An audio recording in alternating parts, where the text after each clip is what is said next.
Hi, everyone. We are now able to make the exact same 27 billion parameter model run more than 30% faster on my home setup without making the model smaller. And at longer contexts, I saw gains of nearly 40%. It is, however, not all rainbows and unicorns, and there is a trade-off. But let's go ahead and find out where the extra speed is coming from. So we're testing out Qwen3.8 27B and how it performs when we run it with an updated DFlash speculator. Now, there's been an advancement in DFlash, and it presents a new technique for doing speculative decoding. And we've talked about speculative decoding before in other videos, but I have to give context in every video so that it can stand alone, right? So you can fast forward if you pretty much already kind of know what it is. Speculative decoding is essentially when you put a small quote unquote drafter model in front of the larger or target main model, which creates candidate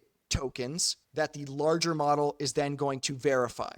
And because the drafter model is smaller, it can do this more cheaply. And then the larger model is able to then verify all of those candidates at once in one pass, instead of generating them one by one on its own, which would obviously be slower. Now, there's many ways of doing this, and there's still apparently a lot of performance left on the table. So that's where DFlash2 comes in, and it's an improvement on the original DFlash. So I ran a test with Qwen that has built-in MTP and with DFlash2 and different variations, okay? We're looking at a context of 512, and we output different numbers of tokens. 128, 512, 1024, 2048, okay? At these ranges, we're looking at speedups of 18 to 24%. Now, that's pretty good, but still kind of small inputs here, okay? This isn't the most interesting result. Watch what happens when we start filling up the context. So we can see that as context grows, the advantage becomes more meaningful, right? DFlash2 is adding 30 to 40% improvements in long context decode. So why is this gap getting bigger? And this is important now. Remember, as the context gets longer, it's more expensive to do decode steps because of how attention works. And the fact that it'll have to work more over the previously cached context. Okay, so let's try to take a step back here and try to connect some ideas, right? So if every decode step is getting more expensive, then obviously avoiding steps becomes more valuable, right? We take a look here, we can see that the mean accepted run length is showing, and this is an important number, okay? It shows us how far each successful run is actually getting us. This is a measure of the progress that we're making per cycle. Now, I should have mentioned this. We are running with num4. We want 4 tokens to be drafted, right? That's what we have in the settings. So we're allowing drafting to keep going until 4. And what we can see here is that DFlash is not really removing the cost to do decode, but what is happening is that it's getting more useful tokens out of each time you do pay that cost. So for that reason, it's very important to get more useful output tokens per speculative cycle. And because of that, the relative value of a speculative decoding process goes up. So if DFlash gets more useful tokens out of the verification cycle, it saves very expensive work that the main model would ultimately have to do. Now, all that's to say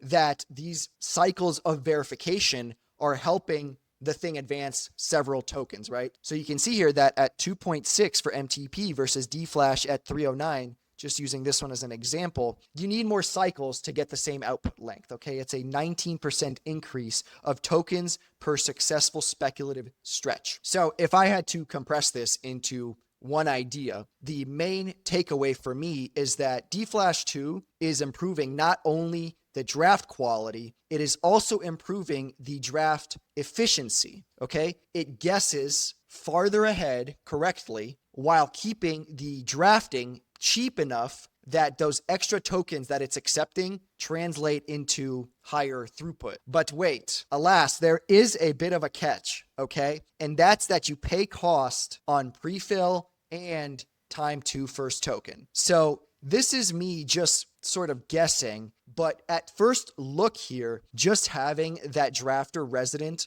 alongside the main model is causing some sort of resource contention or something with CUDA. I don't know. Somebody let me know in the comments. I'm not really sure what else it could be. Okay, so practically, what does this all mean though? Generally, the longer answer that gets generated, the more opportunity there is for the decode advantage to repay this penalty, right? And you can say that basically DFlash2 is trading a slower start for a faster stream down the line. Okay, so let's go ahead and take a look at some of the videos of it running here. So here we've got MTP on the left, DFlash on the right. Now, I didn't run it on a super long generation, so it's less obvious, because as we just talked about, you get the speed up when it gets longer. However, you can maybe see that it is faster here. And let's just be honest, they're both already really fast, so it's a little bit difficult to see. But in any case, you're kind of just going to have to take my word for it and maybe even try it yourself. I did end up running some tool calling evals, which are things that I personally like to run because it gives me an idea if I'll be able to run some of the tasks that I use models of this size for and how successful they're going to be. But to summarize, it showed us really that there is no measurable degradation in performance, okay? What I'm finding is that the speed up is not creating a trade-off of speed for at least not an obvious capability loss. So all in all, it's kind of obvious that DFlash2 is probably going to really help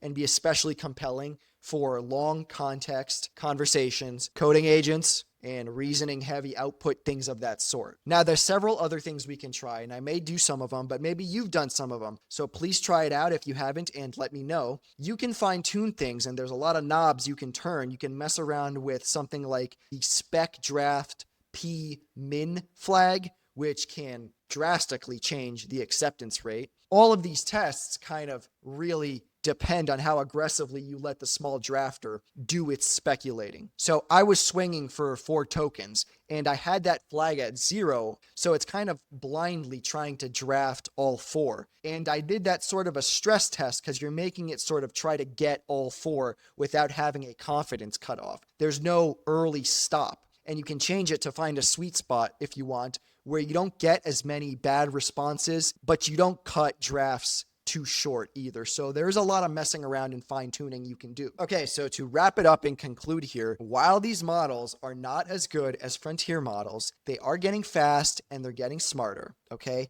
And remember, this is a very small model. And I plan to make more videos of how I actually use models this size. I think that would be more helpful because I'm getting a lot of people in the DMs and in the comments. I'm getting ups in the comments who are like, you still use ChatGPT. Well, yes, you'll remember in many of my videos, I maybe advocate for kind of a hybrid strategy, okay? Because we're really not there with local models yet, at least not the affordable ones that you can run on your hardware at home. But anyway, let me know if any of this info is off base. I know I ramble a lot and sometimes I just be saying things, okay? And I don't want to be a hype beast, right? I want to be more sober about these kind of things. I know I got a little excited and I have to clickbait the title. I'll probably do it on this one, but I don't want to be like some of the guys like when we had OpenClaw. You remember that? That was nuts. Some people need to atone for that whole era. Talk about AI psychosis, man. So let me know what kind of tests you guys are running on your setup. So jump in the Discord and hit me up and also leave me a comment. Something I'd like to know actually is how much VRAM you guys have on average. I know we got some high rollers, but a lot of us are still GPU poor plebeians, okay? So let me know what constraints you'd like to see in future videos, and I can run a tiny model and see the performance. That might be kind of interesting. But anyway, thanks for watching, everybody. I will see you guys in the next one. I love you. Take care. Bye.